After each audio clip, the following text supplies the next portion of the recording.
अस्सलामुअलैकुम वरहमतुल्लाहि ताला वबरकातुहू। सामीन हज़रात, उम्मीद है कि आप हज़रात खैरियत व आफ़ियत से होंगे। आज मैं फिर आपके सामने हम सब के चहीते हज़रत अल्लामा मौलाना क़ारी ज़ाकिर हुसैन चतुर्वेदी का एक क्लिप लेकर आए हैं और इनकी तकरीर को ज़रूर आप सुने, क्योंकि इनकी तकरीर सुनने से ही कुछ मज़ा और है। हमने इनको अपनी आँखों से, अपने कानों से उनकी तकरीर को सुने हैं, लेकिन हम आपके सामने वीडियो के एतबार से लेकर आए हैं। आप इस वीडियो को देखें और अगर वीडियो अच्छी लगी तो आप उनके लिए दुआ करें कि अल्लाह ताला उनको जन्नत में आला से आला मुकाम अता फरमाए। तो चलिए हम वीडियो को शुरू करते हैं। ভেবেছিলাম সূর্যের মতো আর চন্দ্রের মতো শক্তিবান আর কেউ নাই, তাহলে ইনার চাইতেও তো শক্তিবান একজন আছে, যার আঙুলের ইশারাতে আমাদের এত বড় ভগবান উঠানামা করে। তাহলে নবী হলো শক্তিবান। এত বড় সূর্য যার আমরা উপাসনা করি, ওই সূর্যকে যে আঙুলের ইশারাতে নাচাতে পারে, তাহলে এই বেশি শক্তিমান নবী মুস্তাফা। ইনি হলো সর্বশক্তিমান আর ইনি আমাদের ভগবান। এই বলে সবাই নবী মুস্তাফার কে ভগবান বলে মানতে লাগলো, সৃষ্টিকর্তা বলে উপাসনা করতে। মুসলিমদের চাইতে অন্য গায়ের মুসলিম আমার হিন্দু ভাইরা বেশি রয়েছে। হেদায়াত কোথায় পাওয়া যাবে, এই উদ্দেশ্যে দিন রাত শুধু ছোটাছুটি করে। কখনো মন্দিরে যাই, কখনো মসজিদে যাই, কখনো গির্জায় যাই, কখনো চার্চে যাই। বিভিন্ন জনকে দেখে, সবাই বলে আমাদের ধর্ম সত্য, আমাদের এইটা গ্রহণ করো তাহলে আল্লাহকে পাওয়া যাবে। কেউ বলছে আমাদের পূজা করো, আল্লাহর পূজা করা হবে। কেউ বলছে না, এক হাঁটু গঙ্গার পানিতে নেমে, গঙ্গার জলে ডুবে এক হাঁটু পানিতে নেমে পূজা করছে। ওম গঙ্গেশ্বরী জলেশ্বরী, ওম জগৎপতি মাহাসুদা মাহে। গঙ্গার এক হাঁটু জলে পুজো করছে আর বলছে গঙ্গার মধ্যে পানি, এর নাম হলো জীবন। এক বেলা পেটে না খেলে প্রাণে মারা যাবে না, কিন্তু পানির প্রয়োজন আছে, তাই পানি ভগবান, পানির পুজো করতে হবে, আল্লাহর পুজো করা হবে। কাউকে দেখছি ওম সূর্যা নমস্তুতে, কেউ সূর্যকে পূজা করে, বলে কেন না সূর্য আছে বলে দিনের মুখ দেখতে পাচ্ছি, সূর্য আছে বলে অন্ধকার হয় না, উজালাই বসবাস করি, তাই হলো সর্বশক্তিমান সূর্য। সারা পৃথিবীকে আলা দেখায়, একটা সূর্যতে সূর্যর মতন কেউ শক্তিবান নেই। তাহলে সূর্যর পূজা করলে আল্লাহর পূজা করা হবে। নানান জনা নানান রকম পথ বেছে নিয়েছে, কিন্তু আসল জিনিস কোনটা, কোথায় গেলে আল্লাহর সন্ধান পাওয়া যাবে, এটা কেউ চিন্তা করে না। তাই যুবক চিন্তায় পড়ে গেল, কোথায় যাব রে, আল্লাহকে পেতে গেলে কি করতে হবে। এই জন্যে দিন রাত মেহনত করে, কখনো গির্জার দুয়ারে যায়, কখনো চার্চের কাছে যায়। যেখানে যাচ্ছে সবাই নানান জনা নানান রকম ভেবে নিয়েছে। ইনি চিন্তায় পড়ে গেল, রে না না না, পুরো পৃথিবীর যদি এতগুলো সৃষ্টিকর্তা হয়, পৃথিবীর অবস্থা তো ঠিক থাকবে না ভাই, তাই তো? আমার কথা বুঝতে পারছেন আপনারা? বুঝতে অসুবিধা হয় না তো আপনাদের? হ্যাঁ হ্যাঁ, কারণ বলবেন, নইলে বলবো আমি একদিক দিয়ে, তখন অন্য হয়ে যাবে, এরকম যেন না হয়। কত জায়গায় বলি এক পাবলিক বুঝে নেই, আর হ্যাঁ স্পিডে বলতে গিয়ে বহুত জন গোলমাল করে ফেলে, অনেক জায়গায় দেখি তো। হ্যাঁ, আজকে এই মহফিলে অনেক শ্রোতা আপনারা এসেছেন। হ্যাঁ, আমার তো মনে হয় আমাদের মোহাম্মদা মুসলিমদের চাইতে অন্য গায়ের মুসলিম আমার হিন্দু ভাইরা বেশি রয়েছে। তো যাই হোক, আশেপাশে যিনারা মাইকও বহুত দেওয়া হয়েছে, অতএব চিন্তার কোনো কারণ নেই। খুব সুন্দর আপনাদের সম্মুখে কথা বলবো। হ্যাঁ, আল্লাহ পাক যতটুকু বলেন, আমাদের কাজ হচ্ছে হকের বাণী প্রচার করা, কোনো ধর্মকে আঘাত করা নাই।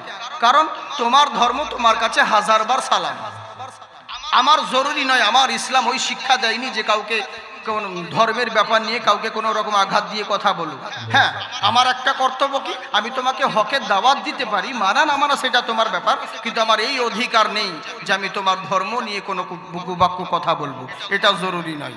অতএব হ্যাঁ, সম্প্রীতি সভা আমরা সবাই মিলেই থাকি, বসবাস করি, চিরদিন আছি, চিরদিন যেমন আছি। আর দোয়া করি আল্লাহর কাছে আমরা এইভাবেই যেন জীবনযাপন করতে পারি, আমাদের ভারতবর্ষে যেন এরকমভাবে শান্তি বজায় থাকে। বলুন আল্লাহুম্মা আমিন। তো যাই হোক, খুব সুন্দর। আর আল্লাহ রব্বুল আলামিনের প্যারা বান্দা শুধু আল্লাহকে পাওয়ার জন্যে দিন রাত মেহনত করে, কখনো গির্জাতে যাই, কখনো চার্চে যাই, কখনো মন্দিরে যাই, শুধুমাত্র আল্লাহকে পাবো কেমন করে। সবাই বলছে এখানে গেলে আল্লাহকে পাওয়া যাবে, এটাই হলো আল্লাহর ধর্ম। ও বলছে ওটাই হলো আল্লাহ, কেউ বলছে এটাই হলো আল্লাহ। এ বান্দা চিন্তায় পড়ে গেল, কখনো হতে পারে না। কারণ হচ্ছে একটাই, একটা মালিকের চারটে গাড়ি হতে পারে, কিন্তু চারটে মালিক একটা গাড়ির হতে পারে না। বুঝলেন? এত বড় পৃথিবী কেমন করে সম্ভব? সামান্য একটা মোদির জ্বালায় ভারতে এত হলকম্প। যদি আর 4-5টা থাকতো, সবাই তো লুঙ্গি তুলে বাংলাদেশ পালিয়ে যেত। হ্যাঁ, তাহলে চিন্তা করে দেখুন, এত বড় পৃথিবী, এই পৃথিবীর যদি 1000টা আল্লাহ হয়ে যেত কি অবস্থা হতো। আজকে জালসা কমিটি বলতো আল্লাহ আজকে রোদ দান করো, আবহাওয়া ভালো করো, কেননা জাকির সাহেব আসবে, জালসা করব, বহু কষ্ট হয়েছে, বহু পরিশ্রম করতে হয়েছে, আজকে রোদ দাও, আবহাওয়া সুন্দর করো। এক আল্লাহ যখন রোদ দিতে যেত, আর এক আল্লাহ বলতো তো আমার পাটির মাংলায় নামাজ পড়ে, এটা চলবে না, ওর বৃষ্টি দিয়ে দে, ও জালসা শেষ করে দে। হতো না? আল্লাহ কটা বলেন তো? একটা। যদি 1000টা হতো অবস্থা খারাপ হতো। এক আল্লাহ বলতো সন্ধ্যে 6টায় সূর্য ডোবাবো, আর এক আল্লাহ বলতো চলবে না, আজকে রাত 10টায় সূর্য ডোবাবো। পৃথিবীর কারাকীর্তি বদলে যেত। তাই জেনে রাখো, পৃথিবীর সৃষ্টিকর্তা 1000টা হতে পারে না, যে কোনো একজন রয়েছে, কিন্তু ওই একজনকেই পাবো কোথায় গেলে, আর কোথায় গেলে ওই একজনের সন্ধান পাওয়া যাবে। চিন্তায় পড়ে গেল, কাউকে দেখছে হঠাৎ করে, সূর্যকে দেখে বলছে শোনো এটাই হলো সৃষ্টিকর্তা। বলে কেমন করে মানবো? বললে জেনে রাখো, এই যে সূর্য পুরো পৃথিবীকে আলা দেখাতে আছে, এর মতো শক্তিবান আর কেউ হয় নাই, এদের মতন শক্তিবান আর কেউ হতে পারে না, যে একটা সূর্যকে পুরো পৃথিবীতে আলো দেখাতে আছে। তাহলে সূর্যই হলো সব থেকে শক্তিবান, সূর্যই হলো ভগবান, সূর্যই হলো আল্লাহ, সূর্যর উপাসনা করতে হবে। চিন্তায় পড়ে গেল, সূর্যর চাইতে কি আর কোনো শক্তিবান নেই? বললে হ্যাঁ আছে। বলে কেমন করে? সূর্যের চাইতেও শক্তিবান একজন আছে। বলে কে সেই? বলে উনি আর অন্য কোনো মোল্লা নয়, মক্কা নগরের আব্দুল্লাহর বেটা রাসূলুল্লাহ আছে। বলে কেমন করে? বলে চিন্তা করে দেখো, যখন মক্কার সরজমিনে হযরত আলী কারমাল্লাহু ওয়াজহাহু রাদিয়াল্লাহু তাআলা আনহু উনার জাং মুবারাকে, উরু মুবারাকে ঘুমিয়ে আছেন, আমার নবী মুস্তাফা, আমার নবীর সব কিছুই হিকমত হলো আলাদা। আমার নবী বলেন শোনো, আমি নবী, আমার চক্ষু ঘুমাই, অন্তর কখনো ঘুমাই না, কারণ আল্লাহ পাক আমাকে দুনিয়ার মালিক করে পাঠিয়েছেন, দুনিয়ার ড্রাইভার করে পাঠিয়েছেন। আমি যদি ঘুমিয়ে যাই পুরো দুনিয়া ঘুমে যাবে। তাই চিন্তা করে দেখো, এটা মনে রাখিও, কিন্তু আমি নবী কখনো ঘুমোই নাই। হযরত আলী কারমাল্লাহু ওয়াজহাহু উনার উরু মুবারকের উপরে আমার নবী মুস্তাফা আরাম ফরমাতে আছেন। এখনো সময় হযরত আলীর চক্ষু মুবারক থেকে অশ্রু এক ফোঁটা নবীর গাল মুবারকে পড়ে গেছেন। আমার নবী চোখ খুলে বলছে, আলী তুমি কান্না করছো কিসের জন্যে? বাবার কথা মনে পড়ছে বুঝি? বলে না হুজুর না। বলে মায়ের জন্য কান্না করছো বুঝি? বলে না হুজুর না, কারণ উনি আমরা কেমন আর উনি কেমন চিন্তা করুন। আমার নবী বলছেন কিসের জন্যে কান্না করছো? বলে হুজুর আর বলবেন না, আব্বার জন্যে নয়, নয়, মায়ের জন্যে নয়, কোনো কিছুরির জন্যে নয়। বলে কিসের জন্যে কান্না করছো? বলে হুজুর জিন্দেগিতে যেদিন থেকে আপনার হাতে হাত দিয়ে কলমা পড়েছি, যেদিন থেকে মুসলমান হয়েছি, যেদিন থেকে ইসলাম গ্রহণ করেছি, আমার জিন্দেগিতে কোনোদিন এক ওয়াক্ত নামাজ কাজা হয়নি। আজকে হুজুর আসরের টাইম হয়ে গেল, সূর্য ডুবে গেছে, আসরের নামাজ আমার কাজা হয়ে গেছে, আমি এরই জন্যই কান্না করতে আছি। বুঝলেন? এর জন্য হুজুর কান্না করছি, তাছাড়া লয়। জিন্দেগিতে কোনোদিন নামাজ কাজা হয় নাই, তো আজকে আসরে নামাজ কাজা হয়ে গেল, মাগরিবের সময় হয়ে গেছে, এই লেগে হুজুর কান্না করছি। আমার নবী বলেন, আলী শরম, তুমি কি করতে চাও বলো? নামাজ আদায় করবে না কাজা পড়বে বলো? আমি আপনি হলে কি বলতাম? এখন কি আর আদায় করা যায়? সূর্য ডুবে গেছে, মাগরিবের সময় হয়ে গেছে, এখন তো কাজাই পড়তে হবে। হ্যাঁ, কিন্তু হযরত আলী তো জানেন যে ইনি তো যেমন তেমন নবী নয়, ইনি তো সমস্ত জগতের নবী, ইনি তো দুনিয়ার মালিক, আল্লাহ ইনাকে করে পাঠিয়েছেন। হ্যাঁ, অতএব নবী হচ্ছে, নবীর সবকিছুই আলাদা, নবীর হিকমত। তো হযরত আলী কারামাল্লাহু ওয়াজহু বলে, হুজুর যদি আদায় করতে পারতাম তাহলে তো ভালো হতো, কাজা তো কোনোদিন হয়নি, কাজার খাতায় নামটা তো উঠতো না কোনো রকম। আমার নবী বললেন, শোনো, তুমি নামাজের জন্য প্রস্তুতি নাও। হযরত আলী কারামাল্লাহু ওয়াজহু নামাজের জন্য প্রস্তুতি নিলেন। আমার নবী শাহাদাত আঙ্গুলের ইশারা করে দিলেন, ওই ডুবা সূর্য আবার উদিত হলো। হাদিস শরীফের মধ্যে এসেছে, পশ্চিম দিকটা লাল পাড়া রয়ে গেল, সূর্য ততক্ষণ পর্যন্ত অস্ত যায় নাই যতক্ষণ পর্যন্ত হযরতে আলীর নামাজ আদায় করা শেষ হয় না। সুবহানাল্লাহ। ওই বলবো তারপরে সুবহানাল্লাহ বলবেন, চাঁদা কালেকশন করার মতো। পরে নবীর মহব্বতে একবার সুবহানাল্লাহ বললে 80টি করে নেকি পাওয়া যায়। হ্যাঁ, এত কৃপণতা করলে হয়? হ্যাঁ, মধ্যে মাঝে সুবহানাল্লাহ আলহামদুলিল্লাহ তো বলবেন, তা বলে তালে বলবেন, সব জায়গায় নয়, কিছু জায়গা রয়েছে, সব জায়গায় যে বললে হবে না। মানে অনেক দেখেছি তো, মানে কিছু মুসল্লি শ্রোতা থাকতে শুনতে শুনতে তালকানা হয়ে যায়, সারিয়ে ফেলে, জোসে পড়ি, বুঝতেই পারে না। বক্তা বলছে, শোনো, আজ আপনাদের সামনে এলাম, আমার গাড়ির চাকায় কুকুরে মুতে দিল, পাবলিক বলছে সুবহানাল্লাহ, যা সাল্লাহ, এখানে সুবহানাল্লাহ কি করে হলো? বুঝলেন? এই হচ্ছে ব্যাপার। তো ওরকম যারা না হয়, হ্যাঁ, যেখানে বলার সেখানে ঠিক বলবেন ইনশাল্লাহ। আর আপনাদের সেই বুদ্ধি আছে যথেষ্ট। একবার হাত উঠিয়ে বলেন আল্লাহু আকবার। আল্লাহু আকবার। সবাই উঠাচ্ছেন না, আবার ভোটের সময় খুব জোরে বলবেন ইনকলাব জিন্দাবাদ, বডি থাকবে মাথাবাদ। ওরকম করলে হবে না। যে হাত আল্লাহ আল্লাহ রসুলের নামে উঠে, ওই হাতে কোনোদিন লাকুয়া পড়ে না। হাত উঠিয়ে বলেন আল্লাহু আকবার। আল্লাহু আকবার। আর হলো না, ঠিক? হ্যালো চিক, হ্যালো চিক। যাই হোক, যেমন যন্ত্র তেমনি আমাকে মন্ত্র পড়তে হবে, উপায় নেই। হ্যাঁ, তো যাই হোক, আমরা অলরাউন্ডার মাল আছি, আল্লাহ হাজারো কোয়ালিটি দিয়েছে, বুঝলেন তো? যা নিবেন সব পাবেন, কিন্তু যেমন পরিস্থিতি, যেমন স্বভাব, তেমনি আমাকে ওরকম অভাবের কাজ চালাতে হবে, এটাই হচ্ছে নিয়ম। হ্যাঁ, কারণ দাওয়ের কাজ কাস্তে দিয়ে হয় না, কাস্তের কাজ দাও দিয়ে হয় না। এর প্রত্যেক জিনিসের মধ্যে একটা ভাগ আছে, লিমিট আছে। আর সব জায়গায় সব জিনিসও চলে না। বিয়ের বাড়িতে মরার কাঁদন কাঁদলে হয় না, আর মরার বাড়িতে বিয়ের গীত গাইলে হয় না। তো যেখানে যেমন পরিস্থিতি সেরকম করতে হবে। তো যাই হোক, চিন্তার কোনো কারণ নেই। হ্যাঁ, আমি তো ভেবেছিলাম আর একটু উন্নতি হলে ভালো হতো, কিন্তু উপায় নেই। তো যাকে তবু একটু চেষ্টা করো তোমার দিক দিয়ে। একবার মহব্বতের সহিত বলেন আল্লাহু আকবার। আল্লাহু আকবার।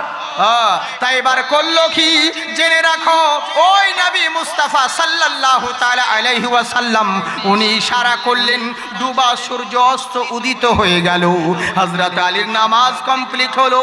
এদিকে মক্কার সরজমিনে ওদিকে করেছি কি, জাবালে কয়সের মধ্যে এক মক্কার সর্দার, ইয়ামান দেশের সর্দার এসে বলল, আব্দুল্লাহ ইয়ামানি নবী মুস্তাফাকে বললেন, এই নবী তুমি কি সত্যিকারের নবী?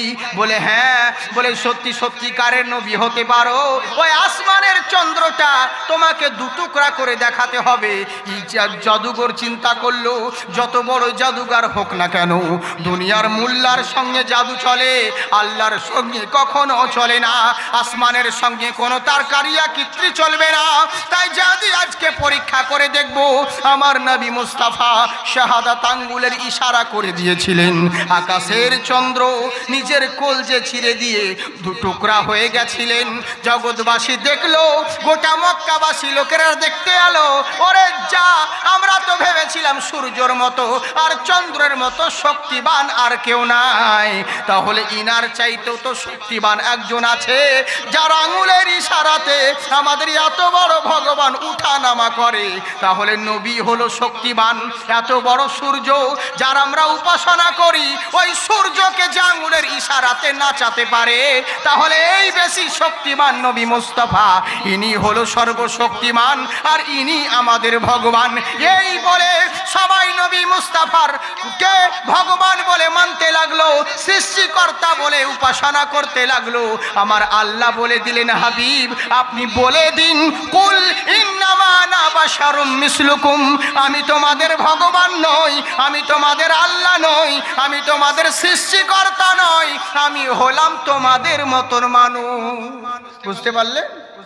এরই জন্যেই তা বলে এই নিয়ে অনেকজন এই আয়াতটাকে নিয়ে ভুল ব্যাখ্যা করে, ভুল বুঝে। কারণ নবী তো আমাদের মতন, আস্তাগফিরুল্লাহ। বলে কেন? বলে কোরআনে তো রয়েছে নবী আমাদের মতন মানুষ। কিন্তু এই গাধার হুঁশ নেই যে একটা কোরআন বুঝতে গেলে আবে 14 রকমের বিদ্যার প্রয়োজন হয়। শুধু কোরআন শরীফ আলহামদুলিল্লাহ রাব্বিল আলামিন বাস হয়ে গেল, মাঝে মাঝে বাদ্দিন ওয়ালাদ্দাল্লিন, হ্যাঁ এটা এর তাফসীর নয়। হ্যাঁ, কোরআন হাদিস বুঝতে গেলে বহু রকমের জ্ঞানের প্রয়োজন আছে, অত চাকরিখানি ব্যাপার নয়, এটা জেনে রাখিয়েন। হ্যাঁ, তাই বুঝতে হবে আয়াতটা নাজিল হয়েছিল কখন, কোন সময়, কোন পরিস্থিতিতে। যখন আয়াত নাজিল হয়েছিল নবী আমার কোন জায়গায় ছিলেন? জাবালে কয়সে, না মক্কায়, না মদিনায়, না বদরের যুদ্ধে, না ওহুদের ময়দানে, কোন না আয়েশার বিছানায়, কোন জায়গায় ছিলেন, কোন পরিস্থিতিতে ছিলেন, সব কিছু বুঝতে হয়। একটা সেন্টেন্সকে বুঝতে গেলে শুধু কোরআনে রয়েছে আর ওই বলে আমল করে নিবে তা নয়। তো কোরআনে এটাও লেখা আছে, ইয়া আইয়ুহাল্লাযীনা আমানু লা তাকরাবুস সালাহ, হে ঈমানদারগণ তোমরা নামাজ তো দূরের কথা, নামাজের কাছে পর্যন্ত যাবে না। তাহলে কাল থেকে নামাজ পড়বেন না আপনারা কেউ? যেহেতু আমি কোরআন থেকে তো বলছি, অন্য কোনো মোল্লার কিতাব থেকে তো বলছি না, কোরআন থেকেই বলছি। কোরআনেই আছে তোমরা নামাজ তো দূরের কথা, নামাজের কাছে পর্যন্ত যাবে না। কিন্তু এইটুকু পড়ে দিলে হয়ে গেল। তারপরে দেখ কি লেখা আছে, ওয়ান্তুম সুকারা, যদি নেশাগ্রস্ত থাকো নামাজের কাছে পর্যন্ত যাবে না। বুঝলেন? তো কোরআন বুঝতে গেলে বহু রকম জ্ঞান রাখতে হয়, শুধু শাব্দিক তর্জমা করলে হয় না। তাই আমার নবী বলেছেন যে আমি তোমাদের মতন মানুষ, তাই বলে এটা ভেবে নিও না যে নবী তাহলে আমাদের মতন মানুষ। অনেকজন বলে বেড়ায় জালসা মাহফিলে, নবী তো আমাদেরই মতন মানুষ, আস্তাগফিরুল্লাহ।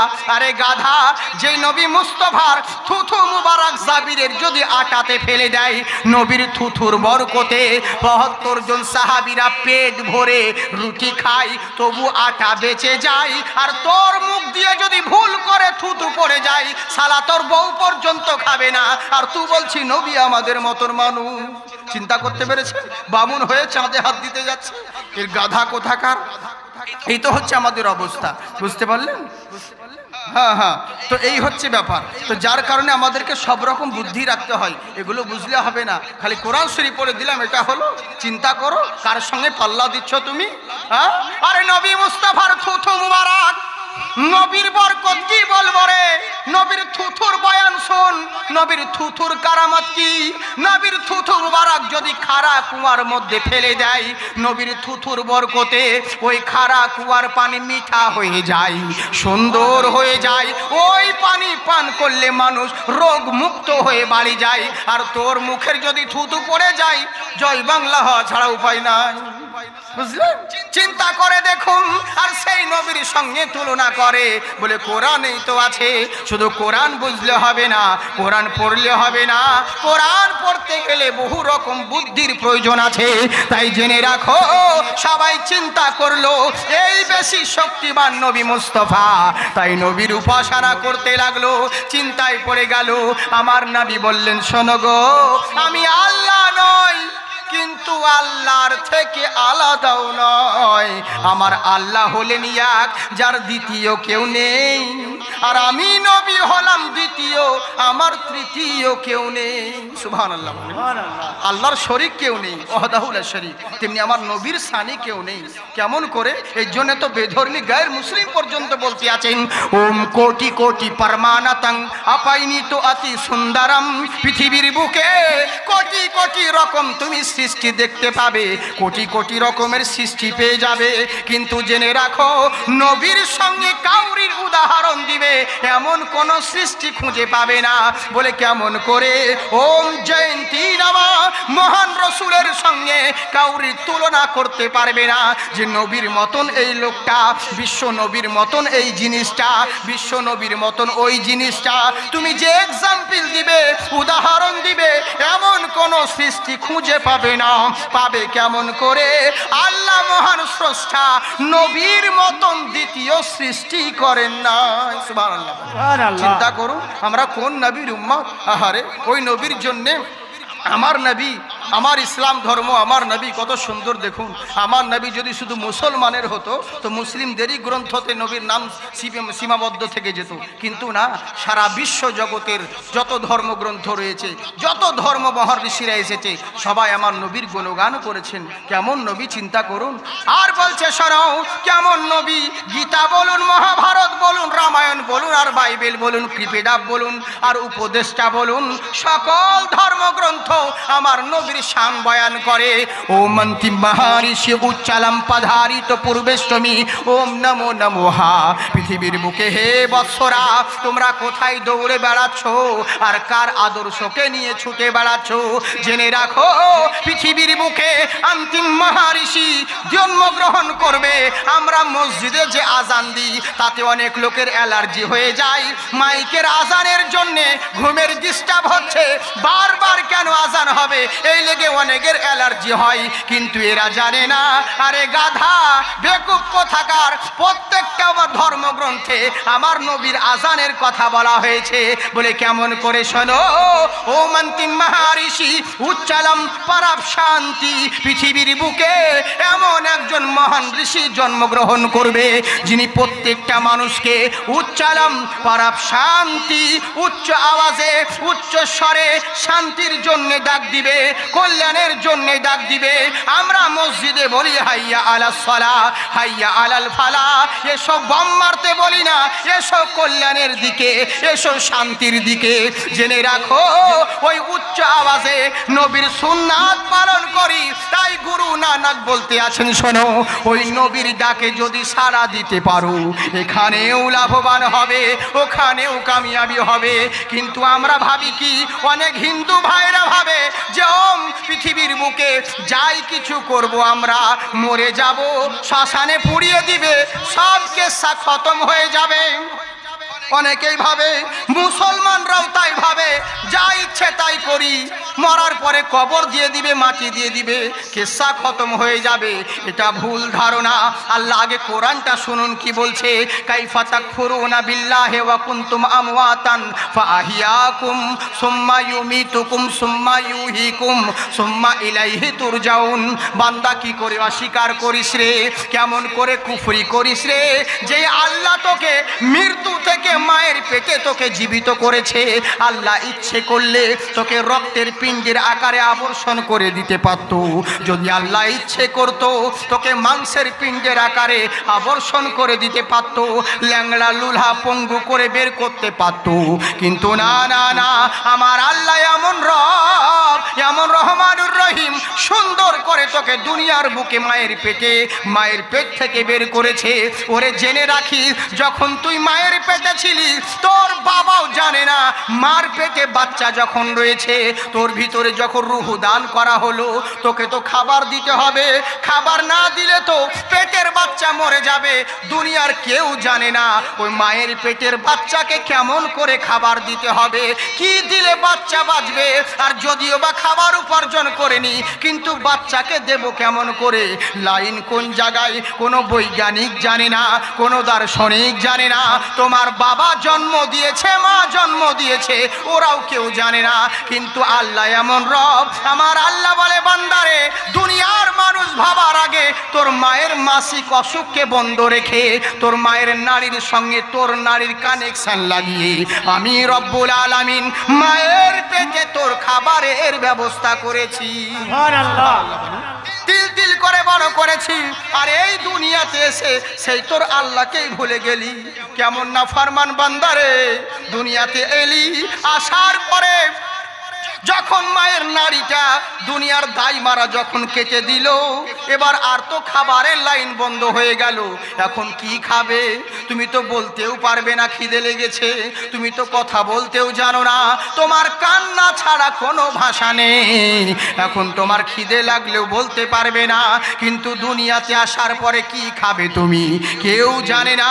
দু একদিনকার বাচ্চা কি খাবার দিলে ভালো হবে, কি খাবার দিলে ছেলেটা বাঁচবে, এটা কেউ জানে না।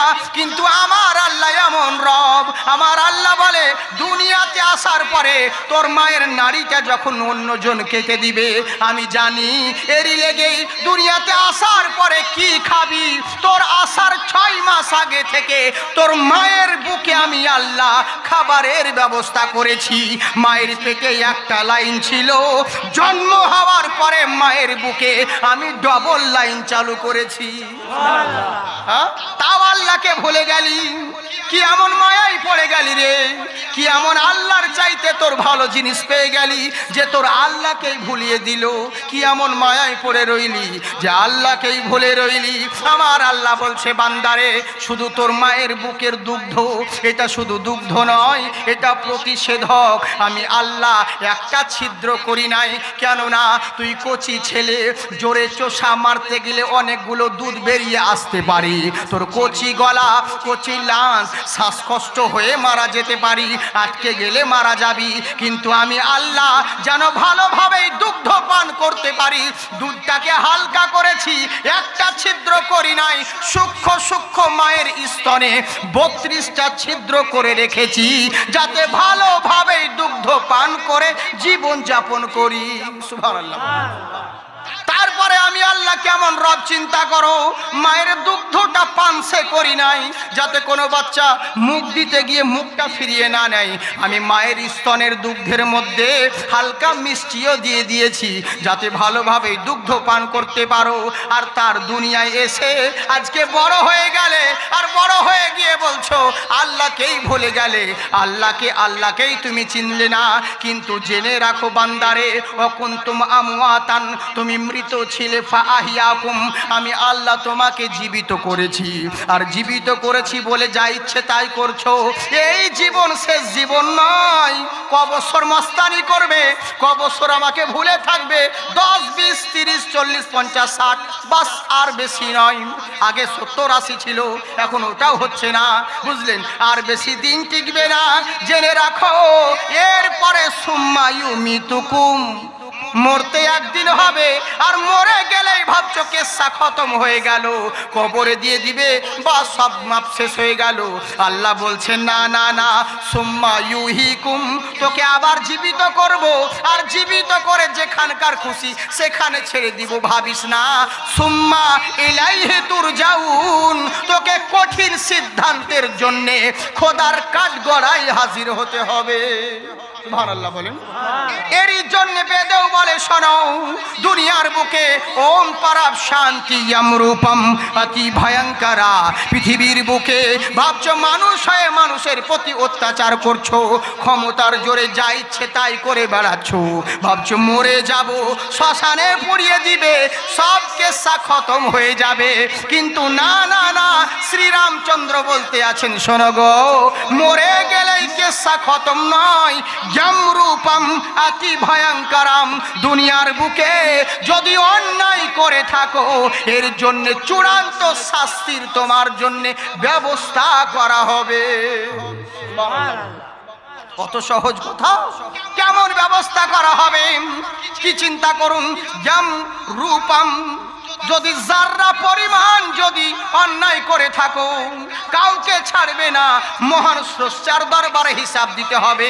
এটা তো কোরআনেও লেখা রয়েছে, ফামাইয়ামাল মিসকালা যাররাতিন খাইরান ইয়ারা ওয়া মাইয়ামাল মিসকালা যাররাতিন শাররান ইয়ারা। যাররা পরিমাণ যদি গুনাহ করে থাকো এর জন্য হিসাব দিতে হবে। যাররা পরিমাণ যদি নেকি করে থাকো আল্লাহ এর বদৌলতেও সওয়াব দান করবে। তাই জেনে রাখো, পৃথিবীর বুকে থাকতে হলে ওই মহান আল্লাহর প্রেরিত দূত, ওই অন্তিম মহারিষি, ওই মহান ঋষির যদি ডাকে সাড়া দিতে পারো তোমরা সব জায়গায় লাভবান হবে। বলে কোন মহান ঋষি? বললে শুনে রাখো, ওম পূর্মিতম পুণ্যমাহে পুণ্যমাদায় পুণ্য বাবা শিষ্যাতে। আচ্ছা বলো তো দেখি, তোমরা সূর্য আর চন্দ্রকে বলতে আছো এরাই বেশি শক্তিমান। চন্দ্র সূর্য না থাকলে পৃথিবী অন্ধকার হয়ে যাবে। আচ্ছা বলো তো দেখি, হঠাৎ একদিন যদি চন্দ্র আর সূর্য না উদয় হয় পৃথিবী কেমন হবে বলুন? যদি চাঁদ আর সূর্য না উদয় হয় পৃথিবী কি হবে? অন্ধকার হয়ে যাবে, তাই তো? ধূলিসাৎ হয়ে যাবে, অন্ধকার হয়ে যাবে। কিন্তু কত সুন্দর বাল্মীকি বলতে আছে, চিন্তা করো। আহারে বলছে শুনে রাখো, ওম সূর্যানাম পূর্ণিমা বা শিষ্যাতে, ওই যে চন্দ্র আর সূর্য যদি ধর্মঘট করে দেয় পুরো পৃথিবী অন্ধকার হয়ে যাবে। টেনশন করিও না, ঘাবড়াবার দরকার নেই, চিন্তা করার প্রয়োজন নেই। আব্দুল্লাহর বেটা নবী মুস্তাফাকে পৃথিবীতে দাঁড় করিয়ে দাও, সূর্যের দরকার হবে না, চন্দ্রের দরকার হবে না, বিশ্ব নবীর বডির আলোতে সারা পৃথিবী আলোকিত হবে। বুঝলেন? নারায়ে তাকবীর, আল্লাহু আকবার। আপনারা তো বলবেন এখন নিজে নিজেই বলি, কিছু তো হক আদায় করো। হ্যাঁ, আপনারা শোনেন না কিছু জালসা জলিস নাকি? দেখুন না, যদি বাংলাদেশ হতো বা অন্যান্য জায়গা হতো তো মহাফিলে একজন চুপ করে আপনাদের বসে থাকতো না, পুরো মহাফিলে হালচাল মেরে যেত। বুঝলেন? আল্লাহু আকবারের ধ্বনি দিক দিয়ে তো যাকে শিখতে শিখতে যাই অনেক কিছু সময়। হ্যাঁ, চাঁদা কালেকশন করার মতো নাই, মোহাব্বতের সঙ্গে বলবেন, এতে নেকি পাবেন। একবার হাত উঠিয়ে বলেন আল্লাহু আকবার। আল্লাহু আকবার। বলবো তো এখনো বক্তব্য শেষ হয়নি। सामिन हजरात, बताइए आपको ये वीडियो सुनकर देखकर कैसा लगा? हम इसलिए नहीं कहते हैं कि ये हुजूर जाकिर हुसैन चतुर्वेदी जो है ये बहुत ही निराले हैं, बहुत ही निराले हैं। तो दोस्तों, अगर आप हमारे चैनल में नए हो तो चैनल को सब्सक्राइब करें और वीडियो को ज़्यादा से ज़्यादा शेयर करें। अल्लाह हाफिज़।